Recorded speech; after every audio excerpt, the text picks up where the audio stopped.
కూడా. కాబట్టి ఆ విధమైన ఆప్షన్ తప్ప జగన్మోహన్ రెడ్డికి వేరే ఆప్షన్ లేదనిపిస్తుందని చెప్పేసి రాజకీయంగా నేను భావిస్తున్నాను చెప్పేసి మీ దృష్టికి తీసుకొస్తున్నాను సార్ వాసుదేవన్ గారు. అంతేగాని మళ్ళీ జరిగిపోతుంది మేము ఏదో ప్రమాదంలో పడతామనేది కాదు. మీరు అయినప్పటికీ కూడా అనే మాట వల్ల డౌట్స్ వస్తున్నాయి, అంతకుమించి ఇంకేం కాదు సార్. నేను బాధ్యత గల మన రాజకీయ విశ్లేషణ చేశాను మీకు.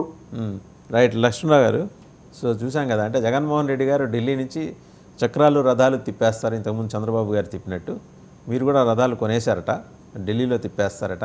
సో అందుకని రాష్ట్రంలో వైఎస్ భారతి గారికి ఆ బాధ్యతలు అప్పచెప్పబోతున్నారట. ఇవన్నీ టకారాలే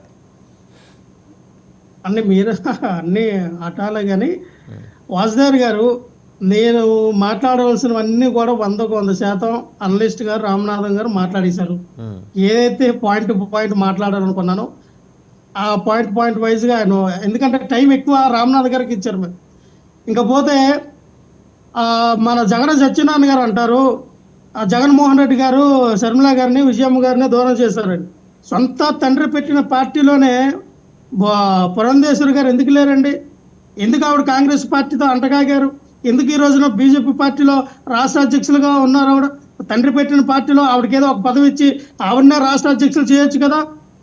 చంద్రబాబు నాయుడు గారు ఇవ్వచ్చు కదా రాష్ట్ర అధ్యక్షులుగా, లేకపోతే పార్టీ పక్కన పురంధేశ్వరి గారికి అప్పచెప్పొచ్చు కదా. ఏం మాట్లాడతారు? రాజకీయాల్లో ఎవరో అభిప్రాయాలు అనుకుంటాయి. అది అన్న తమ్ముడో చెల్ల అక్క బావ మనం ఉండవు. అంతేగాని ఒక నిమిషం ఆగండి సార్.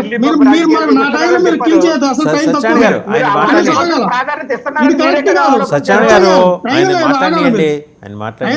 ఎందుకంటే ఎవరి భావజాలం వాళ్ళకు ఉంటది. ఏ పార్టీ సిద్ధాంతాలు వచ్చి ఆ పార్టీలోకి వెళ్తారు. అంతేగాని మా తండ్రి పెట్టారు, మా అన్నయ్య పెట్టారు, నా పార్టీలో ఉండాలని వాళ్ళు బలవంతంగా ఉంచుతారంటే ఎవరికి ఏ పార్టీ సిద్ధాంతాలు వచ్చినా ఆ పార్టీలోకి వెళ్తారు, లేదా వాళ్ళు సొంతంగా పార్టీలు పెట్టుకుంటారు. నేనేమంటానంటే వాసుదేవన్ గారు, ఖచ్చితంగా అవినాష్ గారు చేసినటువంటిది ఎవరైతే వీళ్ళందరూ కూడా కూటమి అభ్యర్థులు అందరూ కూడా ఫేక్ ప్రచారం చేస్తూ ఉన్నారో మనం చూసాం. దేవినేని నెహ్రూ గారు ఉన్నప్పుడు దేవినేని నెహ్రూ గారు ఒక రకంగా ఒక సామాజిక వర్గానికి రిప్రజెంటేటివ్గా దేవినేని నెహ్రూ గారు ఉన్నారు. ఆయన ఒక విజయవాడకే పరిమితం కాదండి, అటు గుంటూరు కృష్ణా ఉండండి, తూర్పు ఇటు చుట్టుపక్కల కూడా ఒక సామాజిక వర్గానికి రిప్రజెంటేటివ్ ఆయన. అలాగే రంగా గారికి ఈయనకి జరిగినటువంటిది ఆ రాష్ట్ర ప్రజలందరికీ తెలిసిందే.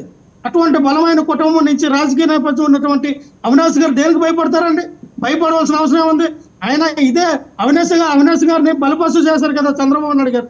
కొడాలి నానిపోయినా అవినాష్ గారు గెలవరని తెలిసి కూడా ఒక బలపస్తం చేసి తీసుకెళ్లి ఆ గుడివాడలో పోటీ చేయించారు. ఆ రోజున ఎంత నష్టపోయారంటే అవినాష్ గారు.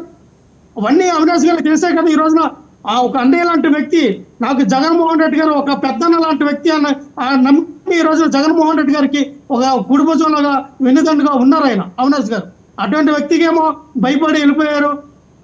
భయం అంటే తెలుసండి వాళ్ళ కుటుంబానికి, భయపడే రక్తమైన వాళ్ళది ఎంతమంది అంటే వాళ్ళు ఎదుర్కొన్న కేసులు ఉన్నాయా, వాళ్ళ మీద పెట్టని కేసులు ఉన్నాయా, వాళ్ళు చేయనటువంటి పోరాటాలు ఉన్నాయి విజయవాడలో. ఒకటే చెప్తా ఉన్నాం, మీరు ఏదైనా అవినాష్ గారు ఖచ్చితంగా ఏ పార్టీలు ఉంటే ఆ పార్టీకి నిబద్ధతగా 100% కష్టపడి పనిచేసే రకం వాళ్ళ కుటుంబం.